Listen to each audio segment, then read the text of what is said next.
अस्सलाम वालेकुम, मैं हूं जावेद फारूकी। नाज़रीन, अपोजिशन मुत्तहिद हो रही है और बड़ी हद तक मुत्तहिद हो चुकी है। बड़ी पार्टीज़ जो थी उनके दरमियान जो एक फासले थे, उन दो बड़ी जमातों ने तो इकट्ठे होकर एक पैगाम दे दिया कि हम इकट्ठे हैं। मेरी मुराद मुस्लिम लीग नून और पाकिस्तान पीपल्स पार्टी से है। ये दोनों जमातें इकट्ठी हो गई हैं। इनकी टॉप लीडरशिप ने इकट्ठे खाना खाया, गपशप लगाई और बाहर निकल कर ऐलान कर दिया कि हम इस हुकूमत को गिराने के लिए यकजा हैं। और यहाँ तक कह दिया कि शहबाज शरीफ ने कि अगर इससे पहले हमारी पार्टी के अंदर कोई दो राय थी तो वो भी अब नहीं रही।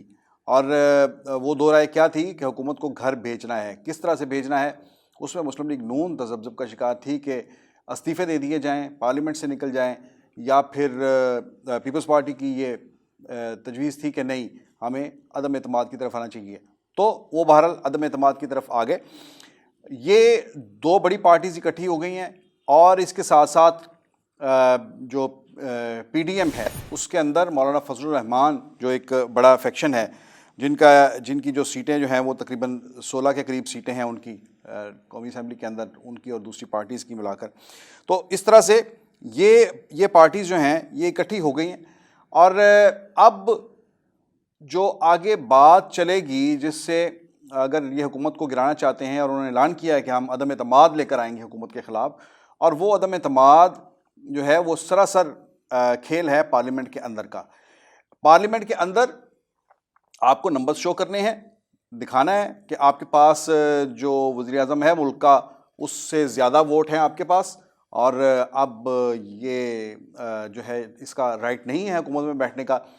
अब वो किस तरह से ये शो करने हैं, उसमें जो इस वक्त न्यूमेरिकली अददी तौर पर जो पार्लियामेंट के अंदर जो सूरत हाल है वो ये है कि हुकूमत जो यानी कि तहरीक इंसाफ जो लार्जर पार्टी है उसके पास सिंपल मेजॉरिटी नहीं है।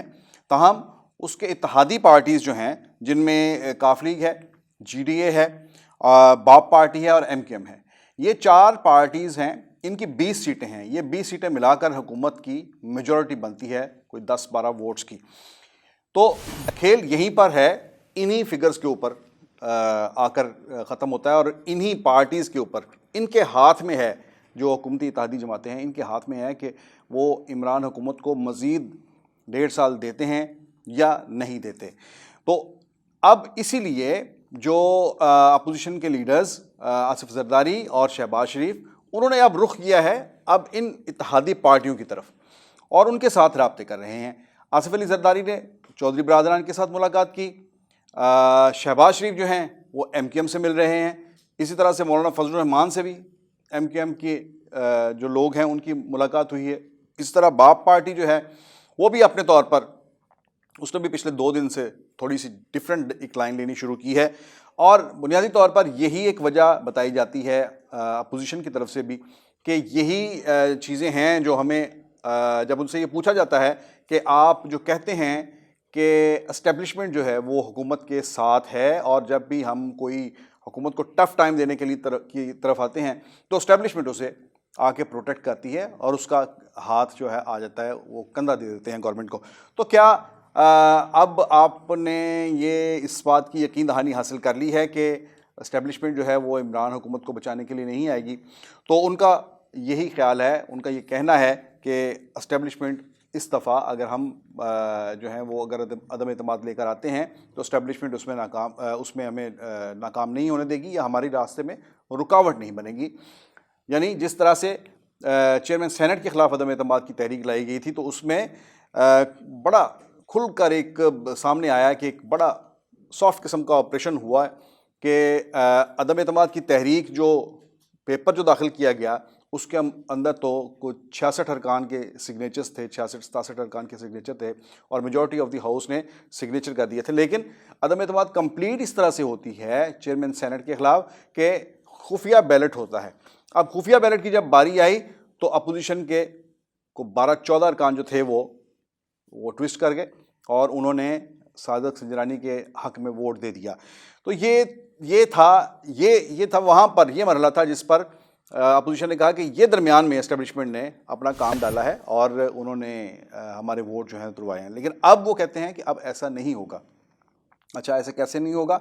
उसकी जो है वो सिंपल एक मेरे ख्याल में उसका इजहार एस्टेब्लिशमेंट की तरफ से वो यही होगा कि अगर ये चार पार्टीज़ जो हैं, चारों पार्टीज़ क्यू लीग, जीडीए, बाप और एमक्यूएम, ये चारों पार्टीज़ अगर हुकूमत से अलग हो जाती हैं और एलानिया तौर पर अलहदगी का ऐलान कर देती हैं, तो ये इन पार्टीज़ का जो एक अपनी शनाख्त है उसको, उसकी बैकग्राउंड को सामने रखते हुए ये एस्टेब्लिशमेंट की तरफ से ही ये उनकी ज़ुबानी होगी, इनकी तमाम के तमाम बॉडी लैंग्वेज, यानी एस्टेब्लिशमेंट की जो कंसेंट है उसका ज़हूर इन पार्टीज़ की मूवमेंट से होगा।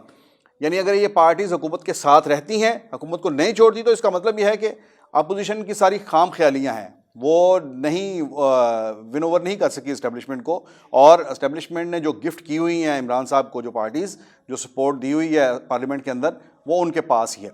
और अगर वो छोड़ देती हैं तो इसी से हम ये भी नतीजा अखज़ कर लेंगे कि अब इस्टेब्लिशमेंट जो है वो मज़ीद हुकूमत के साथ नहीं है। तो अगला सवाल ये है कि ये पार्टीज़ छोड़ेंगी क्यों? ये बहुत इंपॉर्टेंट सवाल है जिस पे डिबेट है, हो भी रही है और होनी भी चाहिए। मसला ये है कि ये चारों पार्टीज़ जो हैं अगर इत्तेहादी हैं तो इस इत्तेहाद की उन्होंने कीमत भी वसूल की है। वो कीमत क्या है?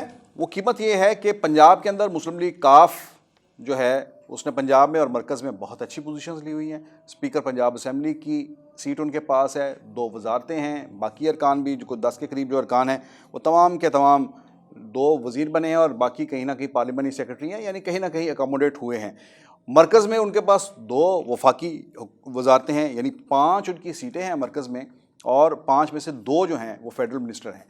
अब ये एक बड़ा अच्छा एक उनका जो शेयर जो बनता है गवर्नमेंट के अंदर वो है। इसी तरह जीडीए के पास भी एक वजारत तो डेफिनेटली है, मरकज़ में डॉक्टर फहमीदा मिर्ज़ा जो हैं वो हैं। एमकेएम के पास भी एक वजारत है, और बाप जो है वो मरकज़ में भी उसके पास वजारत है, और बलूचिस्तान में भी वो साथ जो गवर्नमेंट जो है वो इंजॉय कर रही है, वहाँ पर उसका ठीक ठाक शेयर है। तो ये पार्टीज़ जो हैं ये अगर हुकूमत का साथ छोड़ती हैं तो इसका मतलब ये है कि उन्हें कोई इससे बढ़कर ऑफर होएगी तो ही वो छोड़ेंगी। ये चीज़ें हैं जिन पर अब ये सारी बात मौकूफ़ है कि जो अपोजिशन जो इत्तेहादी जमातें हैं वो उनको क्या चीज़ ऑफ़र की जाती है। तो हमारी इत्तलात के मुताबिक तो ये है कि आसिफ अली ज़रदारी, मुस्लिम लीग काफ का जो चैप्टर है उसको आसिफ अली ज़रदारी देख रहे हैं, और चूँकि चौधरी साहिबान के साथ उनका एक 2008 की जो एक उनकी पार्टनरशिप चली थी, जो मिलकर उन्होंने हुकूमत चलाई थी, उस तजर्बे की रोशनी में वो ख़ासे कंफर्टेबल है। जो चौधरी परवेज़ लाई हैं वो भी आम उठते बैठते, मेरी भी जब कभी उनसे बात हुई तो उन्होंने बड़े अच्छे अल्फाज में याद किया आसिफ अली ज़रदारी के दौर को, और उनके बारे में उनके एक अच्छे ख्यालात हैं और वो उन्हें अपना वेल विशर समझते हैं। तो इस लिहाज से आसिफ अली ज़रदारी की जो मीटिंग हुई है, मैं ये समझता हूँ कि वो उसके अंदर जो क्यू लीग ने अपनी जो भी रिजर्वेशंस दी होंगी, उनकी रिजर्वेशंस डेफिनेटली पीपल्स पार्टी के बारे में तो नहीं है, उनकी रिजर्वेशंस नून लीग के साथ हैं, जिनके साथ अदम एतमाद की सूरत में वो नया एक पॉलिटिकल वेंचर करने जा रहे होंगे अगर जाते हैं तो वो मुस्लिम लीग नून की हवाले से कुछ यकीन दहानियाँ मांग रहे होंगे। इसके अलावा पोस्ट नो कॉन्फिडेंस सिनेरियो क्या होगा, उसके अंदर क्या वो उन्हें इससे बढ़कर कोई चीज़ ऑफर होती है, तो वो तो हमेशा तो देखती है क्यू लीग, तो यही देखती है कि परवेज़ इलाही जो हैं वो उनका दौर वापस आना चाहिए, उन्हें चीफ मिनिस्टर दोबारा होना चाहिए। तो मेरा नहीं ख्याल है कि वो चीफ मिनिस्टरशिप से कम पे किसी चीज़ के ऊपर राज़ी हों। इसी तरह से बाप पार्टी है, उसमें उसके पास एक चीज़ है कि वो क्या बार्गेनिंग कर सकते हैं, वो बार्गेनिंग कर सकते हैं अपनी चेयरमैन सेनेट की सीट के ऊपर। चेयरमैन सेनेट जो हैं सादिक संजरानी, वो अपनी इसके अंदर अपनी गेम खेल सकते हैं कि वो अपनी चेयरमैनशिप जो है वो बचा लें और बाप पार्टी को साथ अपोजिशन के जोड़ दें। इसके साथ साथ एमक्यूएम के से चौधरी परवेज़ इलाही के साथ मुलाकात के दौरान भी सवाल हुआ, तो वो तो अपने शेयर से खुश नहीं हैं। बहरहाल वो कहते हैं हमें तो एक वजारत मिली है तो हमें आप जो है वजारतें, हम तो ये कहते हैं कि भाई ये भी आप वजारत ले लें। तो एमक्यूएम तो सीधी सी बात है, जिधर से जैसे इशारा आएगा, जैसे छड़ी घूमेगी वो उसी तरह से एक्ट कर देंगे। बाकी भी चारों ये पार्टीज़ जो हैं वो उसी छड़ी के इशारे पे चलती हैं।